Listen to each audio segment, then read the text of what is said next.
All right, so with our handsome Mr. T, we were gonna work a little bit, ready Teddy, with a bit with our loose leash walking and maybe try a little bit with those proper hellos as well, maybe going and visiting Ebba, right? Would that be okay? So with Mr. T, again, if you're having moments where he's having a hard time, when in doubt, create more distance or movement between him and the thing. Hey, Ebba, do you mind coming over on this side over here? And then what I'll do is I'll approach you and we'll do a little hi, okay? Nope, right over there. Right there's fine. No, that's still a little too far. Can you come right about here, Hippo? Okay, ready, Teddy? So with Mr. T, we're going to try and make our approach. So I like to sometimes break this down in a couple little steps. So as you've seen, we've done this a couple little times here and there throughout some of his stays when he's here at the doggy day school. So first step is how my puppy approaches my friend or distraction member. So again, we're going to try and approach. If my puppy went and blew past me, so started to pull towards her, I'd go ahead and get in the habit of practicing an approach and then disengage. I know we've also done it with some of the other beauties where when they're approaching, we go into a find it off to the side. Remember that if your puppy is, again, having a hard time with any of these skills, maybe make it the softer version first, which could be just your approach, disengage, and then work it that way. Your pup does not always have to make it to the target person and actually get engagement. So again, as we're getting closer, we might get some focus on us. I'm going to feed him for that behavior. We sometimes will be also capturing skills you'd rather have him do, which at times could be checking in, offering a sitting position, maybe from here going into a front position, which is getting back in front of your body, and again, reorienting back to you. So, but let's say he's been doing a really nice job. We're going to bring him again. Now he's on this side so everybody can see him. I'm going to again feed him as we're near the person. But would it be okay if we were to come say hello and he can come smell? So I might say, Teddy, let's go say hi. And I might lure him over. He might do a like, oh gosh, how cute are you? And then redirect. So he went and was able to go smell her, check her out a little bit. Remember that when dogs are trying to figure out their environment, other people, or certain different situations, sniffing behavior is not always in a moment where your puppy's asking for touching. So sometimes the dogs might be trying to get more information about the thing or the person, and they may not actually want to engage with touch. So I would recommend that if your pup is looking interested and they're soft and loose and wiggly, then going and saying hi may be no problem. But if your babe was showing signs that there was some stress or some anxiety or some conflict between the setup and themselves, I would never rush the hellos. Well, Hippo, we can take off your sweatshirt in 1 second. Mummy's freezing. But again, feed for the handsome guy. Can we come say hi again, Ebba? Is that okay? So Teddy, let's go say hi. Ebba, would you like to pat him a little bit? Say hello to Mr. T. So hi, Teddy. Nice job. So sometimes the puppies want you to come visit, so they might want more a touch on the side. Little one, oh, Teddy says, I fell over. So puppies a lot of times would prefer touches that are under their chin or on their sides. Oh, he says, and this whole thing right here. Remember too, some pups will offer a little rollover like that. Remember that rollovers could be the beginning stages of feeling a little uncomfortable, but not always. So there is the difference between a rollover and a tap out behavior. Sometimes though, rollovers could be your puppy saying, please don't harm me, I come in peace, but I'm feeling a bit overwhelmed. Tap outs are similar, but they tend to be a very fast flip, and they tend to then equal, please leave me be, I'm really scared. And if then someone reaches, it could turn into a bite. So, but if your puppy is loose and very wiggly, and is in the habit of thinking that belly rubs feel good and they enjoy them, then that's fine. You just want to remember that sometimes if the belly rub is paired with something new, like a new person or something novel, it could be the puppy saying, I'm a little bit apprehensive, a little nervous. I'm trying to show how benign I am. Please don't hurt me.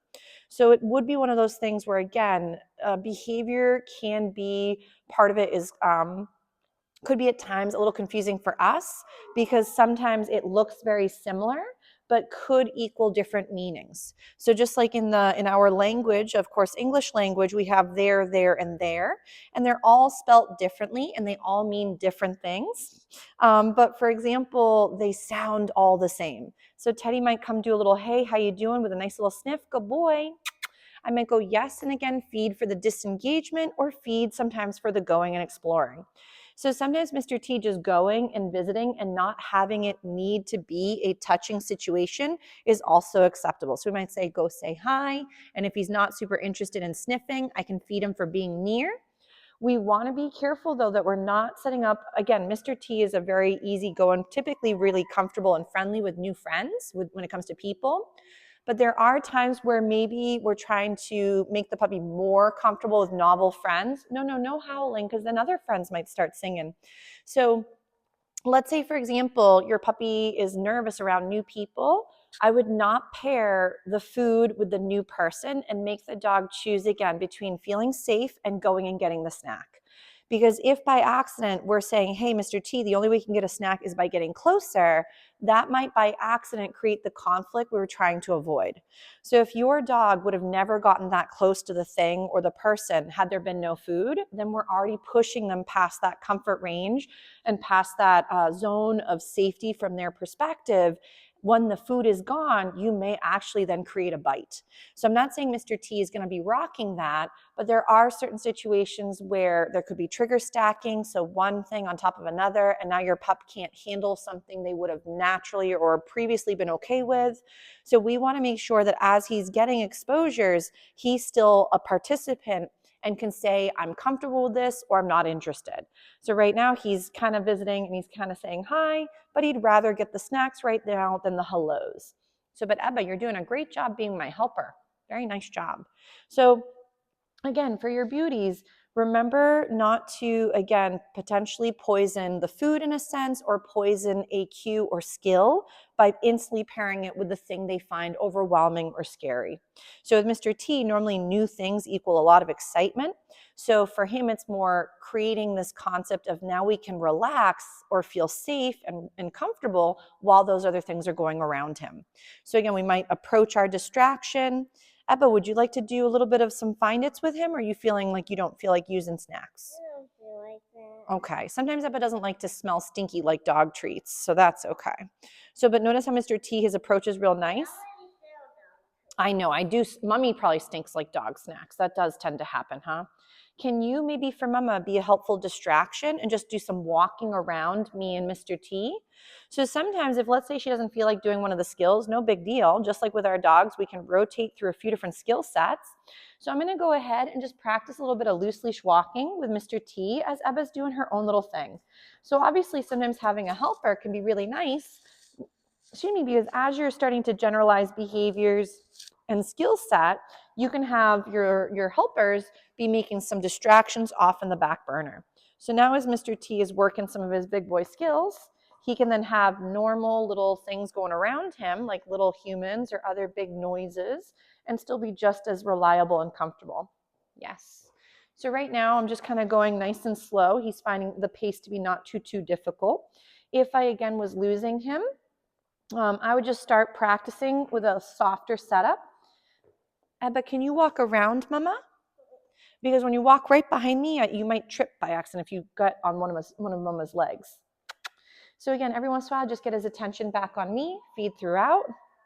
Nice job, Mr. T, you handsome man. So again, I typically in the beginning, remember we are using what's called luring to create this behavior out of Mr. T. Eventually, you want to fade out that lure. So I know I've mentioned this in the past is you want to use, in the beginning, the food helps create the behavior, but later, once the behavior is starting to become more reliable and comfortable from your pup, you want to start thinking about the food as the reinforcement for after the skill is performed or right as they're doing it. So as opposed to, again, bribing, which again, we've mentioned, I don't really love the wordage, but it makes sense to us people, is bribing someone to do something, you give them the thing first. With a paycheck, you go ahead and give them their paycheck for after the work is complete. So ready, Teddy? So in the beginning, we are sort of technically, as it's what is almost for us, bribing the puppy to stay nearby, and then again feeding throughout that behavior to keep creating it as an association he'd like to do again. You do want to think about all these lovely skills that you're working on as having a bank account. So if let's say loose leash walking doesn't have as many deposits as let's say sitting does, then your babe may not rock the lovely loose leash walking as well as they do other skills. He says, nice stinky pants. Ready? So again, we get his attention. I go, Teddy, let's go, or with me, whatever little slogan you prefer. And we're just feeding for, again, being by the leg. So it's always just kind of creating this really nice association. You'll see that, again, you can work them on the left or the right, so you can always rotate. So let's say, for example, you want to go ahead and have him move to the right side of you, perfectly fine. I do recommend, I tend to walk with my leash on the other hand. So if my dog is on my right side, my leash is then in my left hand, and I'm feeding on the same side my dog is on. I want him to start thinking that, again, either side is a nice option. But again, if you have a preference, feel free to use either side of your body. The main goal is, you'll see that with Mr. T, I'm just mostly feeding him for coming into my space and being near the leg. Right now, I'll give him a little breather, and we'll see if we can work a couple more little skills.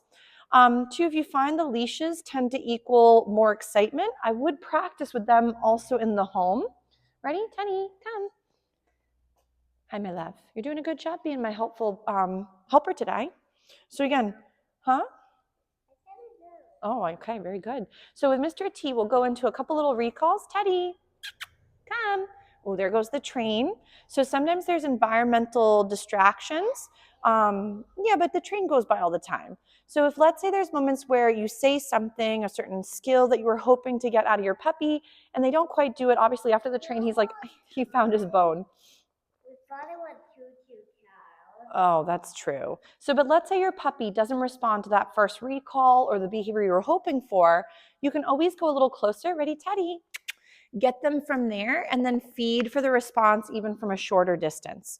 So, but if you're finding you're repeating yourself and you find that you're saying a lot of the stuff over and over, but your pup is not performing the task, it could be that because we've said things and then it doesn't happen, the meaning behind the words get lost. So be cautionary as to sometimes being a nag, where you might verbally say things over and over, but with no real direction and without helping them figure out the task or the skill. Mr. T says, where can I go to eat my delicious snack? Good job, sir. So we'll give him a little break from these lovely loose leash walking moments and some hellos, and do a few more other skills.